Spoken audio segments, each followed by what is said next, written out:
Hello friends, સ્વાગત છે તમારું મારી ચેનલ મમતાઝ કિચન એન્ડ વ્લોગમાં। તો તમને મારા વિડીયો પસંદ આવે તો વિડીયોને લાઇક કરજો, શેર કરજો અને હા, ચેનલને સબસ્ક્રાઇબ કરવાનું બિલકુલ ભૂલતા નહીં। તો આજની રેસીપી બનાવવાનું આપણે શરૂ કરીએ। આપણે બનાવીશું એકદમ ક્રિસ્પી અને ચટપટો એવો કેરીની ગોટલીનો મુખવાસ। તો કેરીની ગોટલીની અંદર B12 ખૂબ જ સારા પ્રમાણમાં હોય છે, તો આ મુખવાસ ખાવામાં ખૂબ જ હેલ્ધી અને ટેસ્ટી પણ છે। તો આ મુખવાસ બનાવવા માટે આપણે કેરીની ગોટલીને નથી બાફવાની કે નથી તડકે સૂકવવાની ઝંઝટ કરવાની, ઇન્સ્ટન્ટ આપણે આ મુખવાસ તૈયાર કરીશું અને એકવાર બનાવી અને આખા વર્ષ સુધી આ તમે મુખવાસને સાચવી શકો છો। તો ચાલો આપણે આજની આ રેસીપી બનાવવાનું શરૂ કરીએ। અને ફક્ત 1 જ કલાકમાં બની અને તૈયાર થાય છે તેવો ઇન્સ્ટન્ટ આપણે કેરીની ગોટલીનો મુખવાસ બનાવીશું। તો તેના માટે અત્યારે મેં કેરીની ગોટલી લીધી છે। તો આ ગોટલી આપણે બહુ સૂકવેલી નથી, પણ આજની જ તાજી ગોટલી લીધી છે। તો હવે આ ગોટલીમાંથી આપણે મુખવાસ તૈયાર કરીશું, જે આખું વર્ષ આપણે સાચવી શકીશું। અત્યારે આપણે કેરીની ગોટલીનો જે મુખવાસ બનાવીએ છીએ તે ઇન્સ્ટન્ટ બનાવીએ છીએ। તો તેના માટે આપણે ગોટલીને શેકવાની છે। તો શેકવા માટે અત્યારે આપણે ગેસ ઉપર શેકીશું। તો અત્યારે મેં આ રીતે એક ચાળણી લીધી છે, જે આપણે એમને પડી રહેલી ચાળણી હોય, જેનો ઉપયોગ ના કરતા હોય તેવી મેં ચાળણી લીધી છે। તેને આપણે આ રીતે ગેસ પર રાખી લઈશું અને જે ગોટલી લીધી છે તે બધી જ આપણે આ રીતે ગોઠવી લઈશું।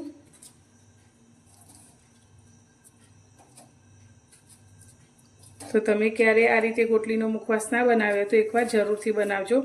ખૂબ જ ટેસ્ટી પણ બને છે અને આખું વર્ષ સુધી તેને સાચવી શકાય છે અને બનાવવામાં પણ બહુ સમય નથી લાગતો। તો હવે આપણે ગેસ ચાલુ કરીશું।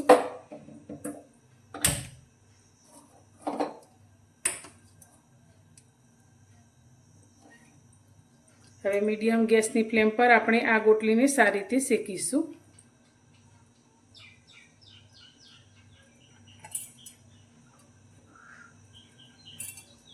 તો એક બાજુ શેકાય પછી આપણે તેને આ રીતે બીજી બાજુ ફેરવતા જઈશું, એ રીતે આપણે તેને શેકવાની છે।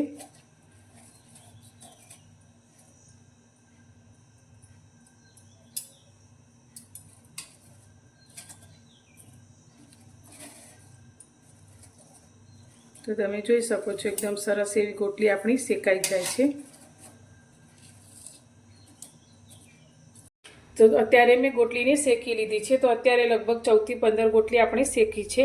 તો તમે જોઈ શકો છો આ રીતે ઉપરથી એકદમ કાળી થઈ જાય તે રીતે આપણે તેને શેકવાની છે। તો આ ગોટલીને ગેસ પર શેકાતા પણ બહુ વધારે સમય નથી લાગતો। તો હવે આપણે આ ગોટલીને થોડી ઠંડી થવા દઈશું અને પછી જ આપણે તેને તોડીશું। તો ગોટલી આપણી અત્યારે ઠંડી થઈ ગઈ છે। તો હવે આપણે આ ગોટલીને તોડીશું। તો તોડવા માટે મેં અત્યારે આ રીતે એક પથ્થર લીધો છે અને તેના ઉપર મૂકી અને આપણે આ રીતે ગોટલીને તોડીશું।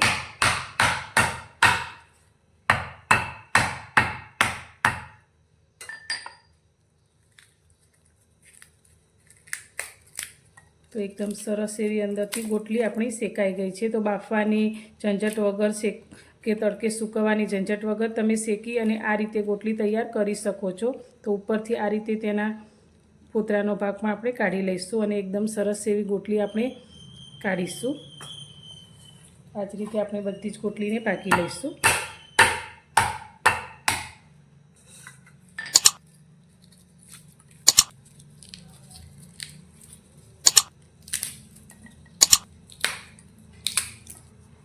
તો તમે જોઈ શકો છો એકદમ સરસ એવી આપણી ગોટલી તૈયાર થઈ છે।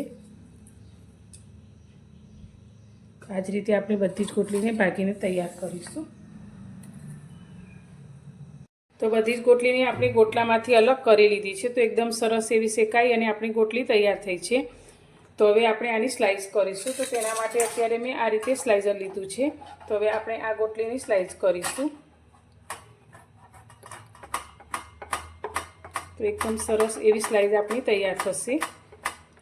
તો ગોટલાને આપણે સારી રીતે શેકવાના છે, જ્યાં સુધી ગોટલી શેકાવાની અંદરથી સુગંધ ન આવે અને ઉપરથી એકદમ કાળા ના થઈ જાય ત્યાં સુધી તેને શેકીને તૈયાર કરવાના છે। તો આ રીતે તમે શેકી અને મુખવાસને 1 વર્ષ સુધી સાચવી શકો છો। તો તમે જોઈ શકો છો આ રીતે એકદમ સરસ એવી સ્લાઇસ આપણી તૈયાર થાય છે। તો આ જ રીતે બધી સ્લાઇસ આપણે તૈયાર કરી લઈશું। તો બધી જ ગોટલીની આપણે આ રીતે એકદમ સરસ એવી સ્લાઇસ કરી લીધી છે। તો હવે આપણે આને બહુ તડકે વધારે સૂકવવાની ઝંઝટ કરવાની નથી, પણ થોડી ક્રિસ્પી થાય તેના માટે અત્યારે આપણે 30 મિનિટ જેવું તેને પંખાની હવાની નીચે સૂકવીશું। તો ગોટલીને સૂકવવા માટે મેં આ રીતે એક પેપર લઈ લીધું છે. તો ગોટલીને હવે આપણે જેની ઉપર સૂકવીશું. તો આ રીતે સૂકવવાથી થોડી તે ક્રિસ્પી થઈ જશે. તમારે જો તડકામાં સૂકવવી હોય તો 10 થી 15 મિનિટ તમે તડકાની અંદર પણ સૂકવી શકો છો, પણ પંખા નીચે પણ એકદમ સરસ એવી 30 જ મિનિટમાં તે ક્રિસ્પી થઈ જશે. તો આ રીતે ખુલ્લી આપણે તેને રાખીશું.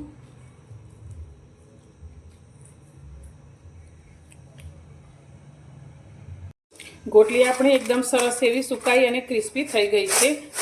તો આ ગોટલીને મેં પંખાની હવાની નીચે 30 મિનિટ જેવી રાખી અને 10 મિનિટ જેવી એકદમ સરસ તડકો આવતો હતો ત્યાં રાખી. તો એકદમ સરસ એવી ક્રિસ્પી થઈ ગઈ છે. તો હવે આ ગોટલીને આપણે એકદમ ટેસ્ટી અને ચટપટી તૈયાર કરીશું. ગેસ પર આપણે એક કઢાઈ રાખી છે. કઢાઈની અંદર અત્યારે 2 નાની ચમચી જેટલું આપણે ઘી લઈશું.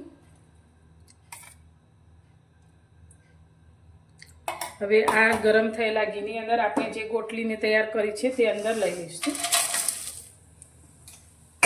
અને ગેસની ફ્લેમ ધીમી રાખી અને ઘીની અંદર આપણે આ ગોટલીને 5-1 મિનિટ જેવી સાતળીશું.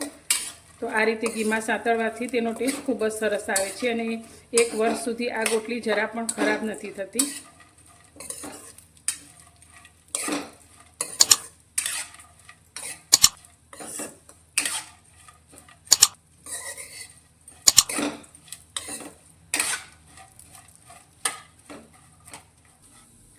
ગોટલીને આપણે ઘીમાં એકદમ સરસ રીતે સાતળી લીધી છે. તો એકદમ સરસ એવી ગોટલીની સુગંધ આવવા લાગી છે.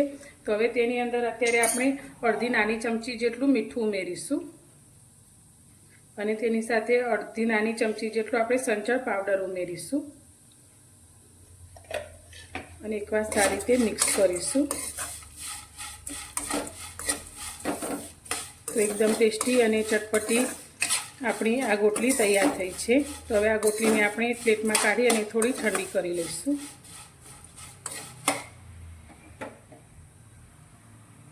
તો મિત્રો તૈયાર છે આપણો ઇન્સ્ટન્ટ અને ચટપટો એવો કેરીની ગોટલીનો મુખવાસ. તો આને તમે એરટાઈટ કાચની બરણીમાં ભરી અને 1 વર્ષ સુધી સાચવી શકો છો. તો બિલકુલ ખરાબ નથી થતો અને એટલો ટેસ્ટી કે તમે વારંવાર ક્યારેય ગોટલાને ફેંક્યા વગર આ રીતે ગોટલીનો મુખવાસ બનાવશો. તો તમને મારી આજની આ મુખવાસ બનાવવાની રીત કેવી લાગી? જો પસંદ આવી હોય તો વિડીયોને લાઇક કરજો, શેર કરજો અને મારી ચેનલ પર નવા છો તો ચેનલને સબસ્ક્રાઈબ કરવાનું બિલકુલ ભૂલતા નહીં. તો ફરી મળીશું એક નવી જ રેસીપી સાથે નવા વિડીયોમાં.